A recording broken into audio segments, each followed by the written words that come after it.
తెలుసు మజ్జిగ తాగి చల్లగా ఉండేసరికి అమ్మయ్య ఏదో రిలీఫ్ ఇచ్చింది అని ఫీల్ కావడం తెలుసు. ఆ పైన పొరలాగా ఇది ఏర్పడితే యాసిడ్స్ నష్టపెట్టకుండా కాపాడేటువంటి చిన్న ప్రయత్నంగా ఉంటుందని మీకు తెలుసు. కాదు, ఇంకొక యాంగిల్లో ఈ పని కూడా చేస్తుంది, దృష్టిలో ఉంచుకోండి. రోజుకి 8 గ్లాసుల మజ్జిగ తాగాలి. అట్లాగే మీరు వేరే కూరలు ఇవి తిన్నప్పుడు ఇబ్బంది వస్తూ ఉంటే ఉదయం సాయంత్రం పెరుగన్నమే తినండి. ఇది దీర్ఘకాలం సాగించే వ్యవహారం కాదు. ఒక వారం 10 రోజులు అలా చేయండి. పెరుగన్నమే తినండి. ఉదయం పెరుగన్నమే, రాత్రి పెరుగన్నమే తినండి. ఆ పెరుగన్నం తినడం ద్వారా కూడా మీకు ఆ రిలీఫ్ వస్తుంది, గమనించండి. కూరన్నం తింటే ఉంటే వచ్చే ఇబ్బంది పోతుంది. మిగతాదంతా కూడా ఏం చేయండి అంటే పొద్దున్న లేచిన దగ్గర నుంచి రాత్రి వరకు ఆహారం తీసుకోవడానికి ఒక 1 hour, half an hour gap తోటి ఎక్కువ మంచినీళ్ళు తాగడానికి ప్రయత్నం చేయండి. పొద్దున్న లేవగానే 1 లీటర్ మంచినీళ్లు, గంట గ్యాప్ తీసుకొని లీటర్ మంచినీళ్లు.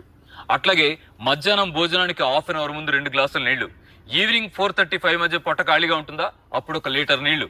ఈ మిగతా టైం అంతా ఏంటంటే గంటకో గ్లాస్ మంచినీళ్ళు తాగండి.